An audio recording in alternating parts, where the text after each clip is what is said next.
Collegamenti è il nuovo festival che l'Università di Udine sta per lanciare fra l'8 e il 10 e il 15 e il 17 giugno nella sede del Velario di Palazzo Toppo Wasserman.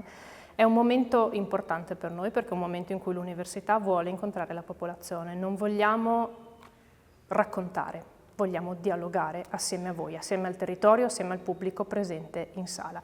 Parole chiave di questo festival: interazione, interdisciplinarità, affrontare gli argomenti, anche quelli già conosciuti e già dissodati, con prospettive molto diverse, da più voci contemporaneamente. E farlo appunto anche assieme alle voci del pubblico presente in sala. Questo è l'obiettivo che ci proponiamo: 19 incontri più 3 incontri che abbiamo chiamato verticali e uno spettacolo teatrale, tutto gratuito. Lo spettacolo teatrale si terrà al Palamostre ed è diretto e coordinato da Marta Cuscunà. Siete tutti invitati, siete assolutamente benvenuti.